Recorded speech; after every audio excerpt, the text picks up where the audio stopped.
kasih, shalom. Merdeka. Kita pakai baju-baju merah karena kita baru memperingati hari ulang tahun kemerdekaan bangsa kita. Bapak Ibu saudara kasih, pagi ini siap diberkati, amin.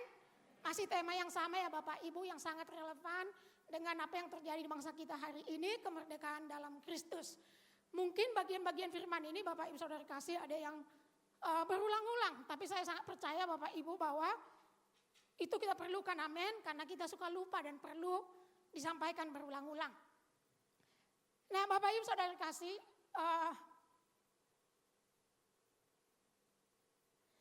ya Bapak Ibu sudah, saya percaya sudah 2 minggu dibagikan buat kita bahwa kita dimerdekakan di dalam Kristus, amin.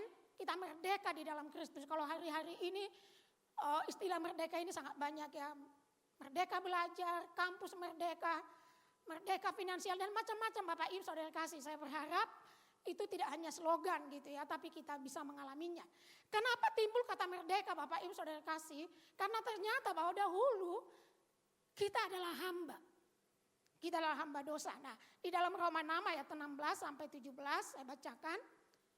Apakah kamu tidak tahu bahwa apabila kamu menyerahkan dirimu kepada seseorang sebagai hamba untuk mentaatinya, kamu adalah hamba orang itu yang harus kamu taati.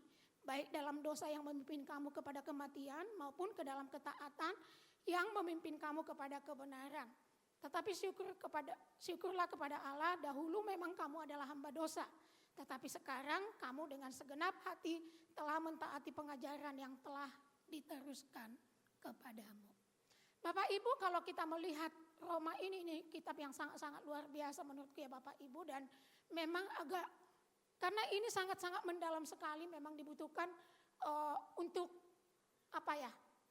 membacanya dan butuh Roh Kudus untuk menolong kita memahaminya gitu. Karena ini tulisan dari Paulus yang sangat-sangat boleh dibilang sangat teologis gitu ya Bapak Ibu, yang menjelaskan siapa Tuhan itu gitu, apa yang terjadi gitu.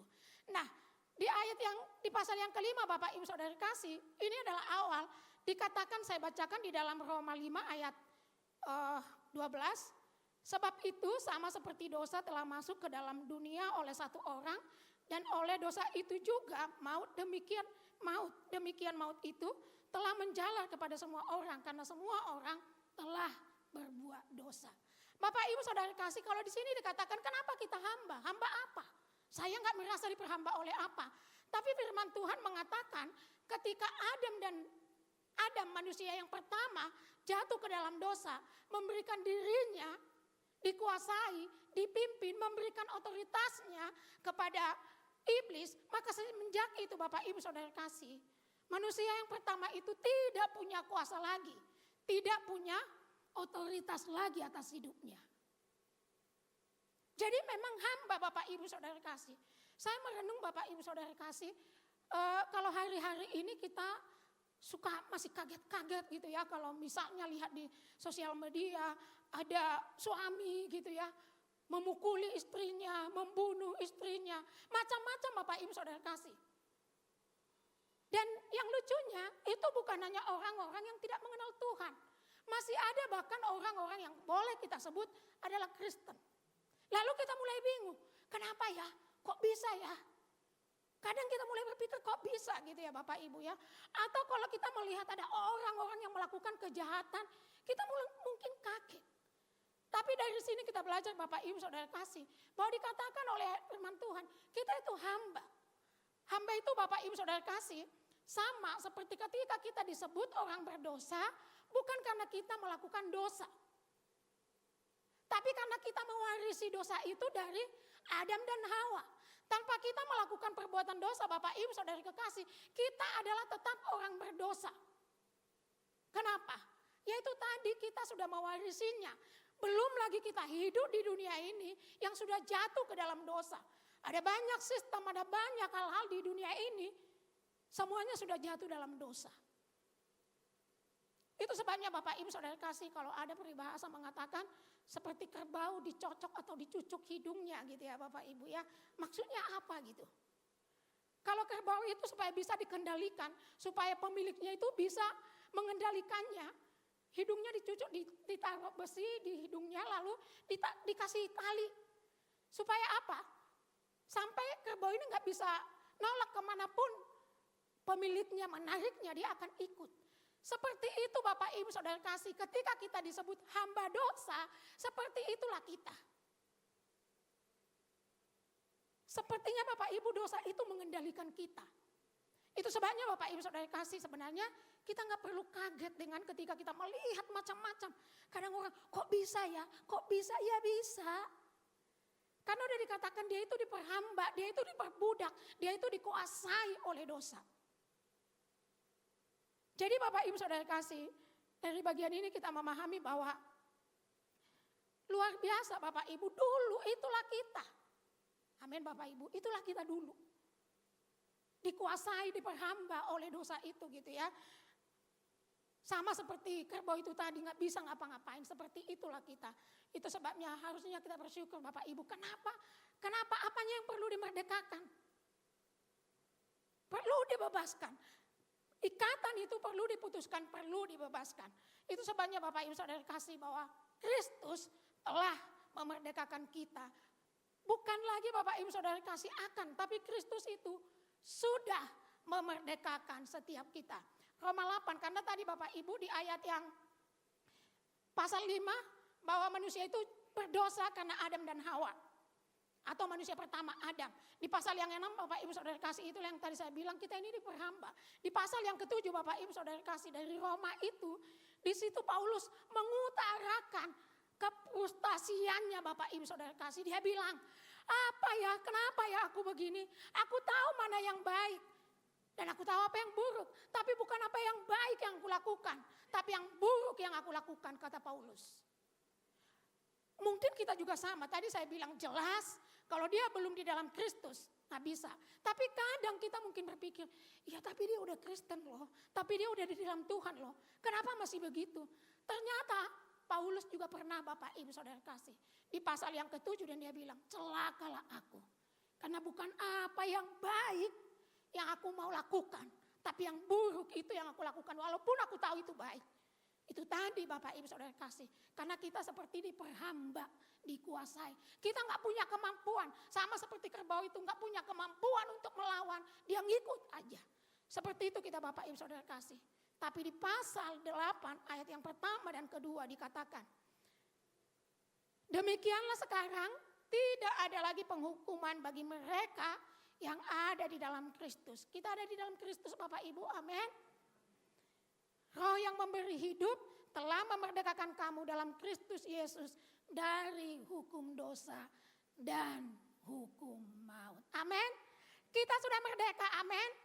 Ini perlu Bapak Ibu Saudara kasih, kita taruh di dalam hati kita. Sama seperti bangsa Indonesia yang sudah 79 tahun yang lalu merdeka, tapi masih banyak yang belum paham merdeka itu seperti apa. Dari bagian ini Bapak Ibu Saudara kasih kita melihat Kristus telah memerdekakan kita. Dan satu-satunya Bapak Ibu Saudara kasih yang bisa memerdekakan kita hanya Kristus. Upaya kita, kekuatan kita, kesalehan kita, kedisiplinan kita nggak mampu Bapak Ibu Saudara kasih. Hanya Kristus. Dengan apa Bapak Ibu Saudara kasih? Dengan darahnya. Dia mati membayar kita, amin. Dialah yang memutuskan ikatan itu. Dialah yang membebaskan setiap kita dari belenggu dosa itu, penghukuman dosa itu. Luar biasa Bapak Ibu Saudara kasih. Ini perlu Bapak Ibu Saudara kasih. Setidaknya saya setuju dengan Bapak Gembala, kita perlu menghafal ayat gitu ya. Setidaknya kita tahu ini gitu. Oh, bahwa di dalam Kristus tidak ada lagi penghakiman. Karena Roh Allah sudah membebaskan kita. Amin. Pengukuhan itu Bapak Ibu Saudara kasih macam-macam. Kita merasa salah, kita merasa berdosa, kita merasa gak pantas, kita merasa gak layak. Itu juga ada Bapak Ibu Saudara kasih. Berarti kita masih diperhamba. Yohanes 8 ayat 32 dan 36. Dan kamu akan mengetahui kebenaran. Amin. Kita tahu kebenaran, amin. Dan kebenaran itu akan memerdekakan kamu. Jadi apabila anak itu memerdekakan kamu, kamu pun benar-benar merdeka. Kalau kita bertemu dengan orang-orang yang sudah di dalam Kristus sih, sudah orang Kristen sih, tapi kok masih begitu? Nggak usah heran Bapak Ibu Saudara kasih satu hal, bahwa dia perlu tahu kebenaran, amin. Karena dikatakan ketika kita tahu kebenaran, maka kebenaran itu memerdekakan kita. Ini sangat powerful Bapak Ibu Saudara kasih. Saya kemarin ada saudara saya masih mabuk gitu ya. Belum lagi beberapa waktu yang lalu saya dengar seorang hamba Tuhan, dia cerita, dia pelayanan, tapi dia bilang kadang aku malu, saya kadang ingin berhenti melayani karena suami saya masih mabuk, dia bilang gitu. Sampai saya bilang sama Tuhan, Tuhan ambil aja lah suami saya ini gitu. Terus saya bilang sama ibu itu, ibu jangan putus asa. Yang perlu ibu lakukan adalah menyampaikan kebenaran. Karena hanya kebenaran yang bisa memerdekakan. Sama dengan saudara saya, saking rasanya Bapak Ibu, aduh bodoh banget ya orang mabuk itu gitu. Sudah mabuk, bisa membuat onar, hal-hal yang gak perlu diomongin. Dan bisa juga melakukan hal-hal anarkis yang bisa banting barang, bisa mukul orang kalau sudah mabuk gitu. Sampai dalam hati, Tuhan gimana ya gitu. Tapi bagian ini Bapak Ibu Saudara kasih ketika saya lagi tidur dan mau tidur berbaring, saya mikir-mikir itu dan Tuhan bilang, tapi sampaikan kebenaran. Karena hanya kebenaran yang bisa mengubah orang. Bahkan saya berpikir ya juga, saya pun ada banyak kondisi saya mau berubah, tapi gak bisa. Tapi kebenaran itu sanggup mengubahkan setiap kita, amin. Itu sebabnya Bapak Ibu Saudara kasih, kalau kita menemukan mungkin keluarga kita atau saudara kita Bapak Ibu Saudara kasih, firman ini sangat-sangat luar biasa. Biarlah mereka juga tahu kebenaran, amin. Supaya kebenaran itu memerdekakan setiap mereka dari kuk apapun, dari perhambaan apapun, Karena selanjutnya, jadi apabila anak itu memerdekakan kamu, kamu pun benar-benar merdeka. Ini bukan masalah perasaan Bapak Ibu Saudara kasih, tapi kalau Tuhan bilang kamu merdeka, kita merdeka, amin. Sampai pemikiran kita itu Bapak Ibu Saudara kasih akan menguasai kita dan kita berdiri dan bilang bahwa kita orang merdeka. Selanjutnya Bapak Ibu Saudara kasih adalah, oleh karena itu Bapak Ibu Saudara kasih, jangan mau lagi diperhamba. Amin. Ini Bapak Ibu Saudara kasih kalau kita cermati ya, jangan mau diperhamba lagi. Ini Bapak Ibu harus ditaruhkan di dalam pikiran kita. Yang pertama adalah kita bukan hamba, amin. Kita orang merdeka, amin. Bahkan ketika kita masih gagal, teruslah mengatakan, jangan bilang, iya memang saya udah gak bisa berubah sih. Memang saya udah beginilah. Jangan pernah mengatakan itu Bapak Ibu Saudara kasih. Tapi terus mengatakan, jangan lagi mau diperhamba. Ini Bapak Ibu seperti kegiatan yang tidak sekali lagi, yang gak cuma sekali kita katakan.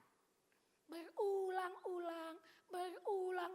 Kita harus aktif mengatakan bahwa kita bukan lagi hamba. Bapak Ibu Saudara kasih, ini yang jadinya menjadi perjuangan dan pergumulan kita. Untuk tetap berdiri mengatakan, bahkan ketika kita gagal, kita gak boleh bilang, saya ini memang budak ini, saya ini memang pemabuk, saya ini memang penjudi, saya ini memang... Jangan pernah katakan itu. Bahkan ketika mungkin masih bisa melakukan itu. Tapi teruslah mengatakan bahwa kita orang merdeka. Kemenangan kita dari sana Bapak Ibu Saudara kasih. Berulang-ulang. Supaya kita sungguh-sungguh merdeka, Kristus telah memerdekakan kita. Karena itu berdirilah teguh dan jangan mau lagi dikenakan kuk perhambaan.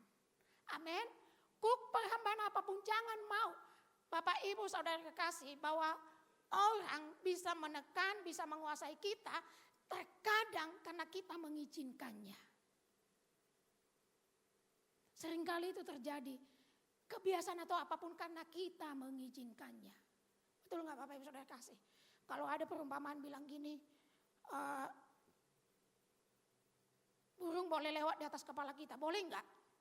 Boleh lah, kenapa nggak boleh? Tapi kalau burung sampai bersarang di atas kepala kita, itu keterlaluan. Bapak Ibu Saudara kasih, ini bagian kita juga untuk terus mengatakan bahwa kita jangan mau lagi diperhamba. Amin Bapak Ibu. 1 Korintus 6 ayat yang ke-12. Kita baca bersama-sama, 1, 2, 3, ya. Segala sesuatu halal bagiku, tetapi bukan semuanya berguna. segala sesuatu halal bagiku, tetapi aku tidak membiarkan diriku diperhamba oleh suatu apapun. Amin. Ini luar biasa Bapak Ibu Saudara kasih. Uang perlu? Perlu. Tapi jangan izinkan uang itu memperhamba kita. Boleh marah? Bolehlah. Tapi jangan sampai kemarahan itu menguasai kita. Kalau firman Tuhan bilang, jangan sampai matahari terbenam. Artinya Bapak Ibu Saudara kasih, kita yang bilang itu berhenti udah. Itu sebanyak kalau sekarang banyak overthinking dan macam-macam Bapak Ibu sekarang. Banyak sekali. Kita masih bisa khawatir? Masih bisa Bapak Ibu. Tapi jangan izinkan kekhawatiran itu memimpin kita dari bangun pagi sampai mau tidur berputar-putar, berminggu-minggu, berbulan-bulan, bertahun. Sampai pada akhirnya stres berat, sampai pada akhirnya bunuh diri. Itu yang terjadi Bapak Ibu Saudara kasih. Dari bagian ini segala sesuatu halal bagiku, tetapi bukan semuanya berguna. Segala sesuatu halal bagiku, tetapi aku tidak membiarkan diriku diperhamba apapun. Bapak Ibu Saudara kasih, mari merenung untuk saat ini. Apa-apa yang memperhamba kita. Sekarang banyak orang Bapak Ibu Saudara kasih. Tetangga, teman yang seperti ini, aku ingin seperti itu. Sampai Bapak Ibu Saudara kasih, sebagai orang percaya, kita sampai kehilangan dan semua hal menguasai kita. Semua hal ingin mengambil andil di dalam hidup kita. Mari ini patokannya Bapak Ibu Saudara kasih. Segala sesuatu halal, tetapi bukan semuanya itu berguna. Makan boleh? Boleh. Tapi jangan sampai menimbulkan hal yang tidak berguna di dalam hidup kita. Ini yang Paulus bilang, merdeka itu Bapak Ibu Saudara kasih mengingat status kita dan teruslah memperkatakan itu. Saya masih ingat Bapak Ibu Saudara kasih, ya pernah ketika ada orang, ya adalah yang menipu gitu ya Bapak Ibu ya. Sampai saya pikirin terus gitu, kok bisa ya dia begitu, kok bisa gitu ke saya. Terus sampai Tuhan bilang gini, Ted, kamu lagi ngapain ini, kata Tuhan. Itu udah menguasai kamu loh. Dari pagi kamu ingat itu, kami pikirkan itu. Ngapain gitu, sampai bilang, oh iya ya, mungkin macam-macam Bapak Ibu Saudara kasih. Ada banyak hal yang mengambil porsi pikiran kita, perhatian kita, sampai menghabiskan energi kita gitu ya. Itu kita sedang mengizinkan lagi kita diperhamba, apapun itu. Tapi firman Tuhan pagi ini Bapak Ibu Saudara kasih, jangan mau lagi diperhamba oleh apapun. Apapun Bapak Ibu Saudara kasih. Tuhan mau kita menikmati hidup. Nah Bapak Ibu, karena itu kita jangan mau diperhamba apa lagi. Kita ingat bahwa kita ini adalah milik Kristus. Amin. Kristus membebaskan kita Bapak Ibu Saudara kasih. Dan dia mau supaya kita menjadi miliknya. Bapak Ibu, kalau kita mengingat atau menyebut kata saya milik gitu ya. Apa yang ada di dalam pikiran kita? Saya selalu berpikir begini. Kadang ada khawatir gitu. Tapi ketika saya mengingatkan diri saya kembali, saya ini milik Kristus. Saya membayangkan seperti saya punya barang, sebegitunya saya menjaga barang itu. Kalau saya punya barang ya, saya nggak tahu, mungkin Bapak Ibu ada yang melankolis. Kalau punya barang itu dieman-eman, api gitu ya. Saya begitu Bapak Ibu Saudara kasih. Saya membayangkan diri saya begitu. Kalau saya punya barang, wah ponakan saya tahu itu. Jangan sampai sembarangan gitu, saya api gitu ya rasanya. Apalagi barang itu mahal gitu ya. Oh kamu nggak tahu itu mahal. Jadi saya merawatnya itu, menyimpannya, menjaganya gitu. Saya membayangin bahwa saya itu miliknya Kristus. Sudah pasti Bapak Ibu Saudara kasih. Dia memelihara saya. Dia menjaga saya. Dia menyediakan semua yang perlukan. Amin. Amin. Dia menyediakan masa depan. Dia juga memberikan kita. Dia mau kita sehat. Amin. Dia sediain Bapak Ibu Saudara kasih semuanya. Semuanya. Kalau kita milik Kristus. Mari Bapak Ibu, Kristus memerdekakan kita dan membuat kita jadi miliknya.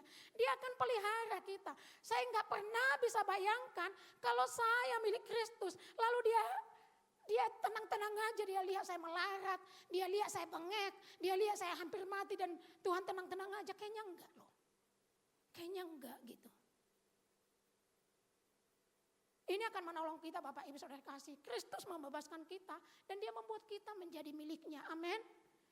Jangan merasa kita yatim piatu yang tidak punya siapa-siapa, yang enggak punya Bapak. Enggak Bapak Ibu. Kita punya Bapak surgawi. Amin. Kita punya Bapak surgawi. Dia jauh lebih hebat memelihara kita daripada Bapak jasmani. Daripada Bapak di dunia ini. Karena mereka terbatas. Saya selalu membayangkan ini Bapak Ibu karena saya dekat dengan Bapakku. Jadi dulu selalu saya berpikir kalau Bapak saya itu sakit. Saya itu udah mulai, aduh kiamat lah ini gimana kalau Bapakku ini mati gitu ya. Dulu gitu ya. Gak siap sayangnya gitu. Saya gak bisa bayangin nanti gitu. Bapak Ibu Saudara kasih udah puluhan tahun Bapakku meninggal. Tapi sampai hari ini Bapak surga memelihara saya jauh lebih hebat dari Bapak duniawi. Karena dulu saya lama di Bandung, saya ingin pulang pun gak ada uangnya untuk membiayai saya pulang. Sampai beliau meninggal juga, saya pulang karena beliau udah meninggal. Ketika sehat saya suka bilang, kirim ongkosku, gak dikirim, gak punya uang masalahnya. Tapi Bapak surga memelihara jauh lebih hebat, amin. Amin. Karena kita miliknya, kita miliknya. Ia yang tidak menyayangkan anaknya sendiri, tetapi yang menyerahkannya bagi kita semua. Bagaimana mungkin ia tidak mengaruniakan segala sesuatu kepada kita bersama-sama dengan dia. Masih ingat Bapak Gembala minggu lalu bilang, kalau nyamuk aja Tuhan urus. Apalagi yang lebih berat dari itu, amin. Apalagi masa depan, apalagi hal-hal yang lain. Iya, ini ayatnya Bapak Ibu. Yesus diberikan buat kita, oleh karena itu gak mungkin untuk masa depan firman Tuhan bilang, dia memberikan masa depan yang penuh harapan, amin. Dia mengangkat kita, dia memberikan kemuliaan, dia menyediakan yang kita perlu. Itu sebabnya Bapak Ibu kita ini miliknya. Ini sudah sering kita dengar Bapak Ibu, oleh karena kita anaknya, kita miliknya, dia akan memelihara kita. Dikatakan jangan kamu khawatir akan hidupmu, akan apa yang hendak kamu makan atau minum, dan janganlah khawatir pula akan tubuhmu, akan apa yang hendak kamu pakai. Bukankah hidup itu lebih penting daripada makanan dan tubuh itu lebih penting daripada pakaian. Amin. Tuhan pelihara. Saya percaya kalau berbicara tentang pakaian di sini nggak hanya berbicara tentang baju Bapak Ibu. Rumah, karena itu perlindungan. Mobil yang kita perlukan pun Bapak sediakan, amin. Karena di dalam 2 Korintus dikatakan dia yang kaya rela menjadi miskin. Supaya kita yang miskin menjadi kaya. Filipi 4, janganlah hendaknya kamu khawatir tentang apapun juga. Kalau ada kepikiran, bawa di dalam doa, amin. Bawa kepada Tuhan, jangan di sosmed. Jangan juga ke orang lain, amin. Bawa di dalam doa. Sekarang orang apa-apa taruh aja di situ gitu ya. Padahal firman Tuhan bilang di dalam doa gitu. Jadi kepada dia. Mazmur 23 ayat 1 sampai 6. Tuhan adalah gembalaku yang baik, takkan kekurangan aku. Apa ya Bapak Ibu ya? Saya kadang, ya karena saya juga kadang merasa gitu ya. Tuhan loh yang bilang begini gitu ya. Kita takkan kekurangan gitu. Tapi kita takut kadang ya. Kalau Pak Tari kan mungkin ngomong ke saya, Teti nggak usah takut ya. Saya akan menyediakan.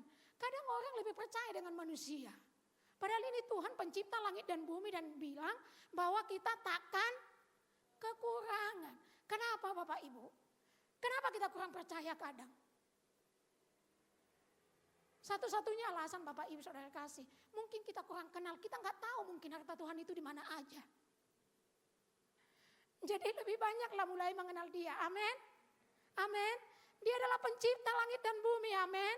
Dialah yang awal dan yang akhir. Dialah yang membuat segalanya ada. Amin. Supaya kita bisa tenang dan boleh bilang, Tuhan adalah gembalaku, takkan kekurangan aku. Sampai kita mengingat, dia yang menjadikan langit dan bumi. Dia yang menjadikan terang, maka terang itu jadi.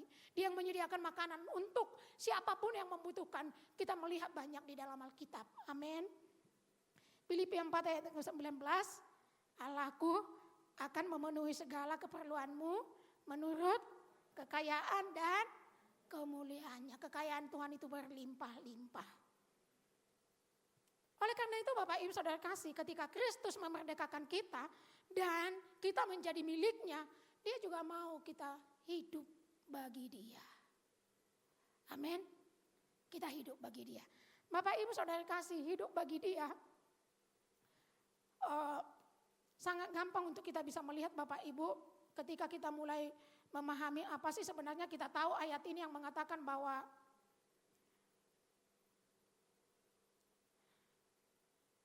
Galatia 2 ayat 20 mengatakan bahwa Kristus, Bapak Ibu Saudara, kita sudah mati dan yang hidup yang kita hidupin sekarang adalah hidup Kristus. Bapak Ibu Saudara kasih, Tuhan mau kita berpusat kepada Dia. Jadi hidup bagi Kristus Bapak Ibu Saudara kasih adalah hidup bagi Tuhan.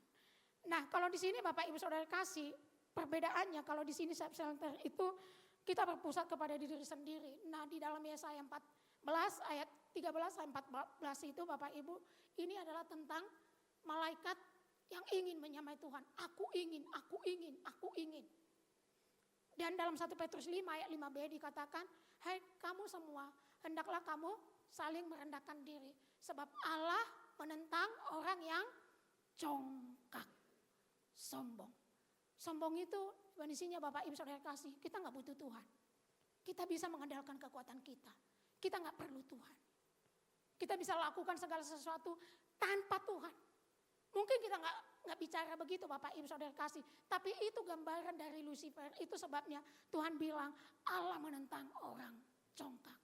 Alkitab nggak mencatat Bapak Ibu Saudara kasih Tuhan membenci orang pendosa. Enggak Bapak Ibu Saudara kasih. Di dalam Alkitab dikatakan Allah itu benci dengan congkak, sombong. Artinya Bapak Ibu Saudara kasih tidak mengandalkan Tuhan.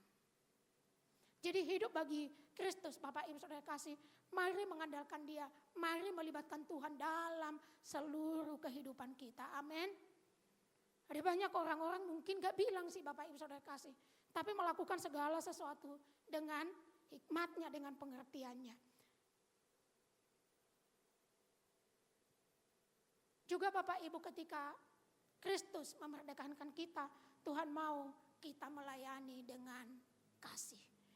Galatia 5 ayat 13, saudara-saudara, memang kamu telah dipanggil untuk merdeka. Tetapi janganlah kamu mempergunakan kemerdekaan itu sebagai kesempatan untuk kehidupan dalam dosa. Melainkan layanilah seorang akan yang lain oleh kasih. Melayani di sini Bapak Ibu Saudara kasih lebih mengerti, peduli, dan menghargai orang lain. Ini bukan sekedar pelayanan di sini Bapak Ibu Saudara kasih ya. Karena mungkin jemaat Tuhan gak semua punya kesempatan untuk bisa di mimbar. Tapi ada banyak pelayanan yang bisa kita lakukan. Dimulai dari rumah kita. Orang-orang di sekeliling kita. 1 Petrus 2 ayat 16 sampai 17. Hiduplah sebagai orang merdeka dan bukan seperti mereka yang menyalahgunakan kemerdekaan itu untuk menyelubungi kejahatan mereka. Tetapi hiduplah sebagai hamba Allah. Yang pertama Bapak Ibu Saudara kasih dikatakan, hormatilah semua orang. Menghormati orang yang kaya, menghormati orang yang menurut kita pantas untuk kita hormati karena ada sesuatu, itu gampang. Tapi menghormati semua orang, terkadang itu tidak mudah. Kecuali kita merasa seperti itu yang dilakukan oleh Yesus buat kita. Menghormati itu lebih Bapak Ibu Saudara kasih menghargai. Kalau di dalam Galatia itu dikatakan, jangan menganggap kita lebih penting daripada orang lain. Tapi mengutamakan orang lain. Itu adalah kasih Bapak Ibu Saudara kasih dengan cara menghormati orang lain. Kasihilah saudara-saudaramu. Terkadang tidak mudah ya Bapak Ibu ya. Tapi ketika kita mengingat apa yang dilakukan oleh Yesus bagi kita, itu akan menolong kita untuk bisa mengasihi. Takutlah akan Allah dan hormatilah raja. Nah, sebagai orang percaya juga kalau kita memperingati kemerdekaan 97 Bapak Ibu Saudara kasih, 79 ya. Oh, masih pada ingat. Ya 79 Bapak Ibu Saudara kasih, itu juga Perlu bagi kita sebagai orang percaya untuk menghormati pemimpin-pemimpin di tengah bangsa ini yang Tuhan percayakan bagi kita. Amin. Sebagai tanda kita mau melayani juga. Kalau mungkin kita nggak dapat peranan di tengah bangsa ini, tapi setidaknya kita sebagai warga negara, orang percaya, kita juga perlu menghormati pemimpin-pemimpin yang ada. Markus 10 ayat 45, karena anak manusia juga datang bukan untuk dilayani, melainkan untuk melayani dan untuk memberikan nyawanya menjadi tebusan bagi banyak orang. Intinya Bapak Ibu Saudara kasih, melayani dengan kasih itu adalah melayani dengan pengorbanan. Ada banyak macam-macam pelayanan. Tapi pelayanan Bapak Ibu Saudara kasih, melayani dengan kasih adalah melayani dengan pengorbanan. Seperti yang dilakukan oleh Yesus bagi kita. Karena kita sudah dimerdekakan, kita milik Kristus. Dan Tuhan mau kita hidup bagi Dia. Karena Dia adalah pemilik kita. Dia akan mensuplai segala hal yang kita perlukan. Sehingga kita bisa menjadi berkat. Amin. Dan Dia juga mau kita melayani. Yang terakhir Bapak Ibu Saudara kasih. Pelayanan yang sejati bukanlah tentang pelayannya. Bukan tentang orangnya kita yang melayaninya. Tetapi tentang mereka yang perlu dilayani. Kalau saya melihat di sini Bapak Ibu Saudara kasih. Di dalam Filipi 2 ayat yang pertama sampai ke-11, ini adalah puncak apa yang dilakukan oleh Yesus bagi kita. Amin Bapak Ibu. Bisa dibayangkan sebenarnya saya lagi merenungkan ini kemarin-kemarin. Iya ya, Yesus itu bisa menyelamatkan kita, dia menyuruh malaikatnya cukup loh Bapak Ibu.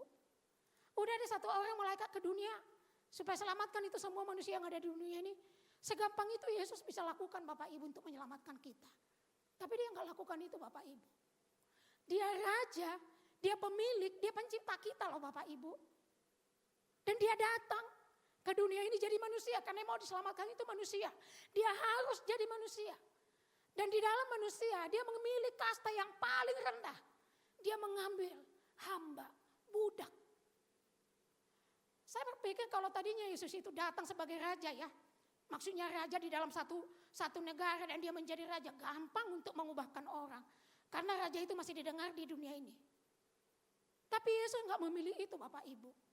Dia datang menjadi hamba. Jadi budak, mati, dicaci maki oleh orang-orang yang diciptakan itu. Dihina, dibunuh, kematiannya pun gak terhormat, kematian yang terkutuk. Tapi karena itulah Yesus ditinggikan.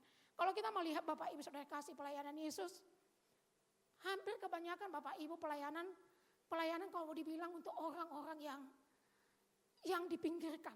Kalau kita melihat Bapak Ibu mencuci kaki itu, membasuh kaki itu, mungkin kalau sekarang banyak sih gereja-gereja melakukan itu kayak seremonial gitu. Tapi Bapak Ibu gak ada lah orang datang ke gereja dari jalanan tanpa alas kaki. Artinya kaki orang-orang yang dibasuh kalau sekarang banyak perayaan itu masih bersih lah gitu ya Bapak Ibu ya. Kebayang gak pada waktu itu orang tidak selalu pakai keset kaki dan perjalanan jauh. Ada kotoran. Tapi Yesus mau melakukan itu. Yesus juga melayani orang yang perempuan yang kedapatan berzina. Kedapatan loh Bapak Ibu, gak cuma isu doang gitu. Tapi dia layanin itu. Penyakit kusta Bapak Ibu. Orang-orang gak ada yang mau dekat-dekat dengan orang kusta. Itu sebabnya pada waktu itu mereka dikucilkan. Tapi Yesus datang Bapak Ibu untuk menyembuhkannya. Orang yang kerasukan. Semua pelayanan Yesus ini Bapak Ibu Saudara kasih, dia melayani itu benar-benar pengorbanan gitu ya. Itu sebabnya Bapak Ibu Saudara kasih, kalau sekarang mungkin banyak sih pelayanan ya, pelayanan yang terkadang sudah melenceng gitu ya Bapak Ibu Saudara kasih ya. Tapi di sini dikatakan bahwa pelayanan itu adalah pelayanan pengorbanan seperti Yesus. Jadi bukan tergantung kita maunya kita, tapi seperti Yesus. Dia tahu yang mau diselamatkan ini manusia. Dia harus datang menjadi manusia. Dan manusia dalam kasta yang paling rendah. Dia datang walaupun dia bisa lakukan. Tidak harus lewat itu. Mari Bapak Ibu Saudara kasih, mungkin apapun yang Tuhan percayakan saat ini. Sama seperti ketika saya bilang ke ibu itu yang dia bilang, saya kadang stres, saya kadang malu, saya melayani tapi suami saya seperti itu. Saya kadang pingin berhenti, saya bilang ibu jangan berhenti. Ada Tuhan. Tuhan akan mengurus dia. Ibu lakukan apa yang bisa ibu lakukan. Apa yang Tuhan percayakan. nanti Tuhan akan mengerjakannya. Walaupun Bapak Ibu Saudara kasih, saya juga kadang merenung, ya juga ya, saya juga tidak semudah itu kadang gitu untuk bisa melayani seperti keadaan orang itu gitu. Saya datang untuk melayani dia gitu. Kadang saya berpikir, ya kalau kamu gak mau begini ya udah. Mari Bapak Ibu Saudara kasih, biar ini menjadi perenungan bagi kita, amin. Bahwa Kristus sudah memerdekakan setiap kita, amin. Dia melakukan itu bagi kita dan Tuhan mau kita juga untuk melayani. Ada begitu banyak orang-orang, mulai dari keluarga kita, yang bisa kita layani juga. Sama seperti Kristus sudah lakukan bagi kita. Mari kita bangkit berdiri.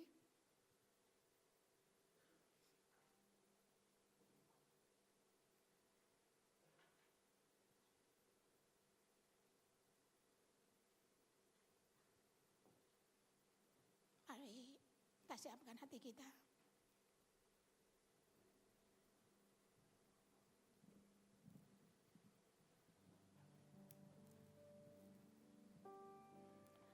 Ada banyak hal yang Tuhan sudah kerjakan di dalam hidup kita.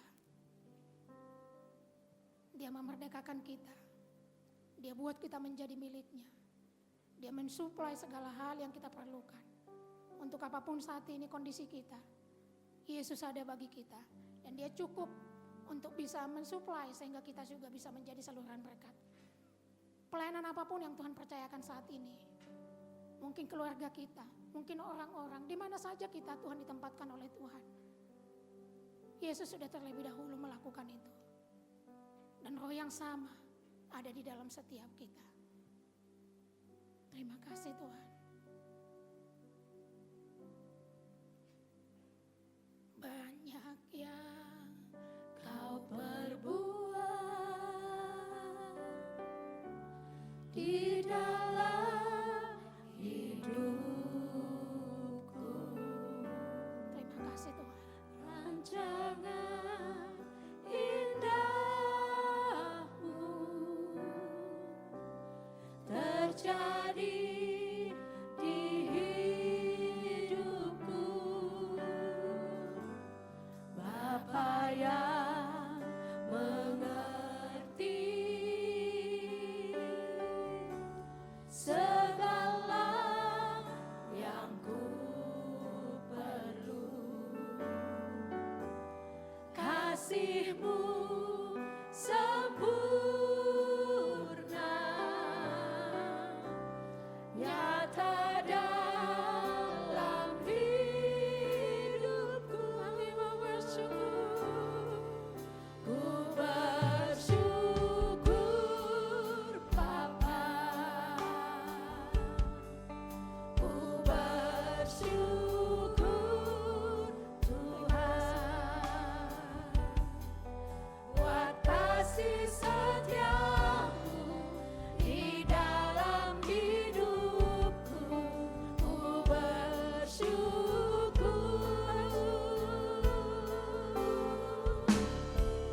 Ku bersyukur Bapa. Bersyukur Tuhan. Buat kasih setiamu di dalam hidupku. Ku bersyukur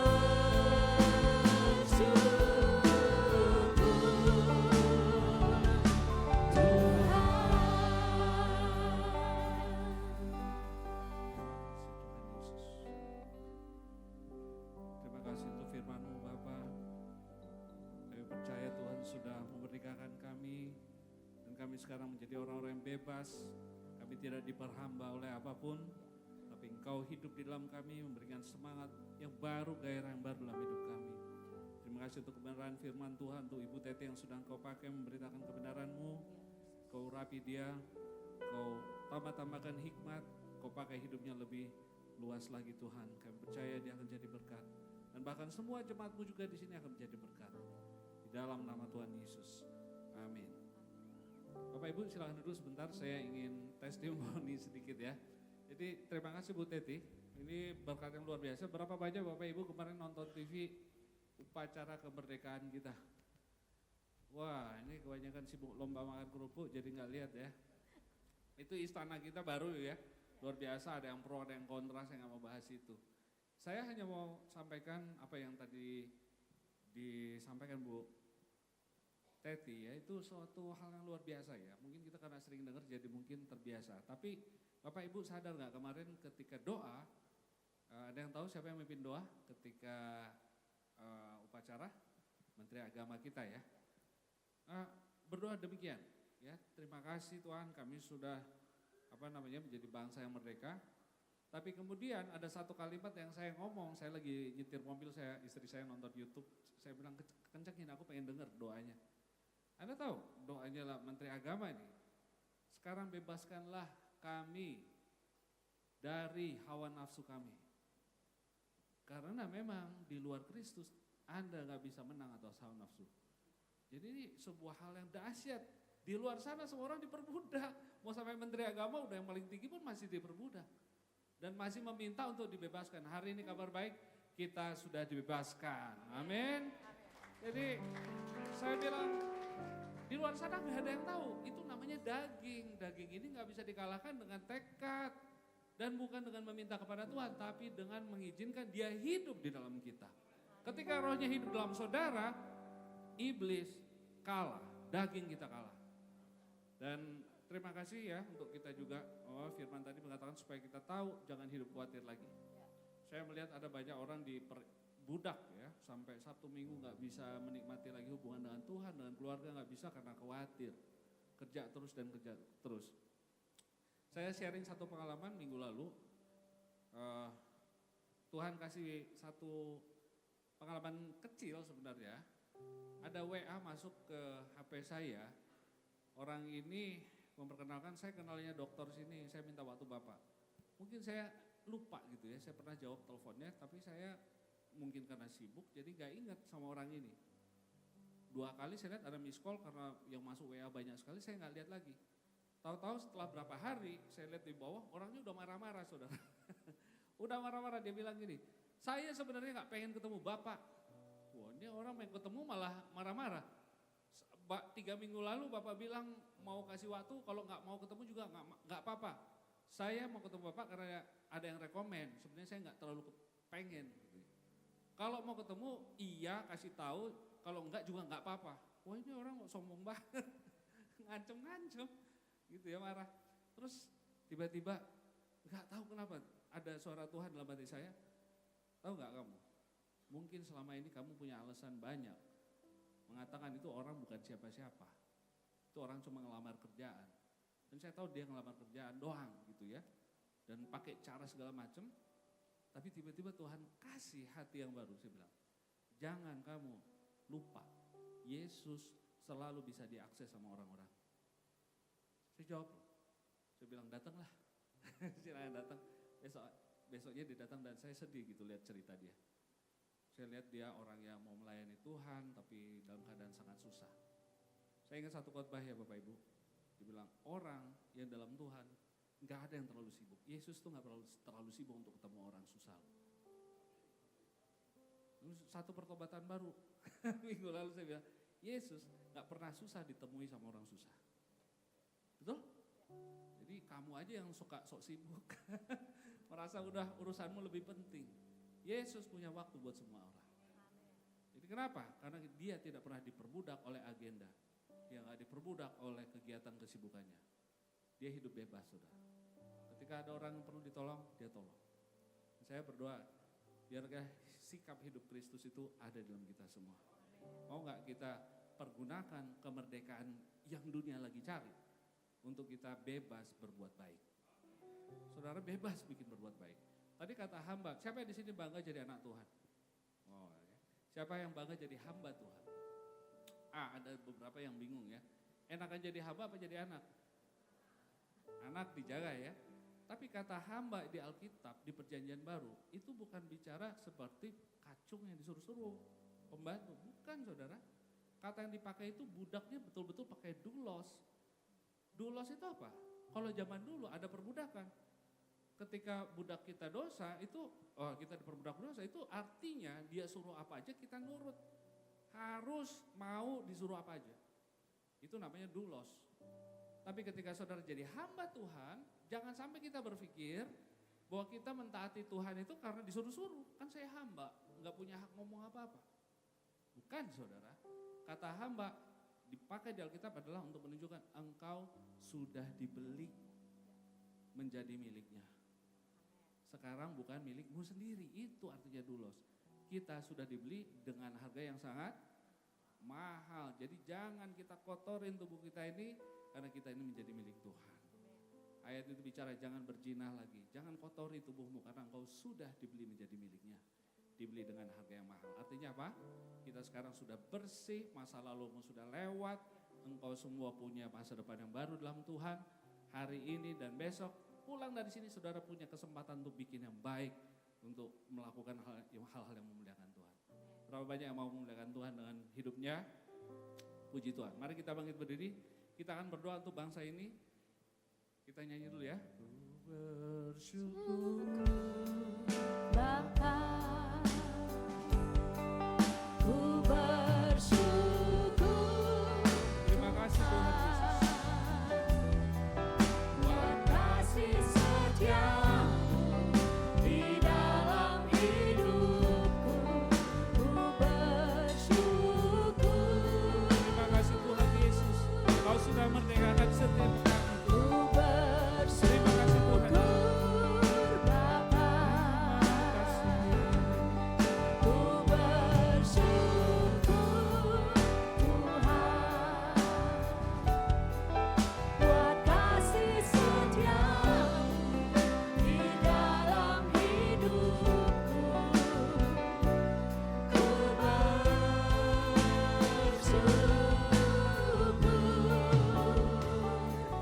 Tuhan. Benar Bapa, kami semua umat-Mu bersyukur di tempat ini Tuhan. Kami bersyukur Bapa karena Kau sudah merdekakan kami. Terima kasih kami tidak lagi diperbudak oleh dosa. Kami sudah bebas dari hukuman. Kami bukan menjadi orang-orang yang taat kepadamu hanya karena agama, karena ritual. Tapi kami tahu Engkau sudah hidup di dalam kami. Aku berdoa untuk setiap anak-anak-Mu di tempat ini Tuhan Yesus. Supaya Engkau betul-betul memiliki tempat dalam hidup kami yang utama. Kau boleh memimpin setiap anak-anak-Mu di sini, boleh jadi berkat di tengah bangsa ini Tuhan Yesus. Kami bersyukur kami boleh ada di tengah bangsa Indonesia yang Kau berkati dengan luar biasa. Selama 79 tahun Engkau sudah izinkan bangsa ini merdeka. Dan kami melihat ada banyak karya yang Tuhan sudah lakukan di tengah bangsa ini. Dan kami tahu Tuhan membawa terang lewat kami semua anak-anak-Mu di tengah bangsa ini. Kami tahu seperti apapun kemajuan bangsa ini, kemajuan ekonomi, kemajuan ilmu pengetahuan, tanpa Engkau semua masih hidup di dalam kegelapan, tanpa Engkau semua masih hidup di dalam perbudakan. Oleh karena itu hamba-Mu berdoa dan kami semua berdoa, pakailah setiap kami Tuhan, pakailah setiap hidup kami Tuhan Yesus, supaya kami jadi garam, kami jadi terang di tengah bangsa ini. Dan lewat hidup kami orang-orang diberkati, orang-orang boleh melihat ada Yesus yang mengasihi bangsa ini. Aku berdoa Tuhan Yesus, pakai setiap anak-anak-Mu Tuhan, ketika kami bekerja, ketika kami di jalan, ketika kami dimanapun, mereka boleh menyaksikan kasih Tuhan dalam hidup kami Tuhan Yesus. Terima kasih Tuhan Yesus, aku berdoa untuk bangsa ini, untuk pemerintahan, dari atas sampai dengan yang paling bawah. Engkau tetap berkuasa di tengah bangsa ini, Engkau berdaulat. Kami berdoa Tuhan Yesus, kami berdoa Bapa, biar ada hikmat Tuhan, ada kedaulatan Tuhan yang mengendalikan bangsa ini. Dan kami tolak segala roh-roh jahat yang menguasai bangsa ini. Di dalam nama Tuhan Yesus kami tegi, kami hancurkan roh kuasa jahat, roh-roh korupsi di dalam nama Tuhan Yesus. Kami tolak di dalam nama Tuhan Yesus, kami hancurkan di dalam nama Tuhan Yesus. Biarlah terang-Mu bercahaya di tengah bangsa ini Tuhan Yesus. Terima kasih Bapa, kami berdoa Tuhan Yesus, biar satu hari bangsa ini boleh bertekuk lutut mengatakan bahwa Yesus adalah Tuhan. Terima kasih, berikan keberanian untuk setiap hamba-hamba Tuhan yang melayani dimanapun mereka berada, di kota-kota besar, di desa-desa, di pelosok-pelosok. Tuhan berikan kekuatan mereka yang sudah berikan hidupnya untuk melayani Tuhan. Tuhan cukupkan, Tuhan peliharakan, dan Tuhan pakai pelayanan mereka boleh berbuah Tuhan Yesus. Kami berdoa Tuhan, biar kami semua umat-Mu di tengah bangsa ini boleh menyaksikan terang-Mu yang luar biasa. Terima kasih Tuhan Yesus, kami bangsa ini butuh Engkau Tuhan Yesus. Terima kasih, kami tahu kami semua dipakai Tuhan. Terima kasih Tuhan Yesus. Ku bersyukur Bapa, ku bersyukur Tuhan buat kasih setiamu di dalam hidupku. Ku bersyukur, terima kasih. ku bersyukur Bapa, ku bersyukur Tuhan buat kasih setiamu di dalam hidupku. Ku bersyukur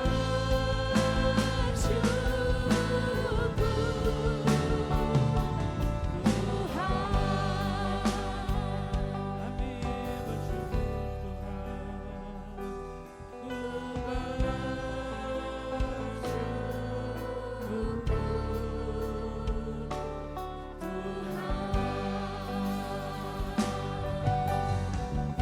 Terima kasih Tuhan.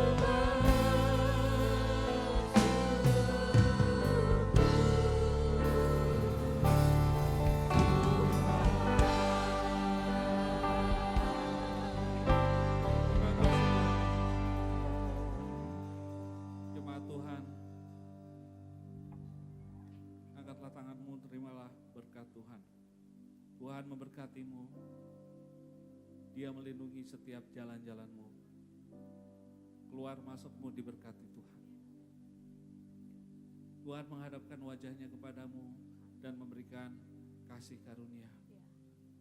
Dia menyinari kita dengan wajahnya dan memberikan kita damai, damai sejahtera yang ajaib. Anugerah dari Allah Bapa, kuasa, penyertaan Tuhan Yesus, penghiburan, sukacita dari Roh Kudus, hikmatnya menyertai engkau dari sekarang sampai Maranatha. Yang percaya dan menerimanya katakan amin, amin, amin. Selamat datang.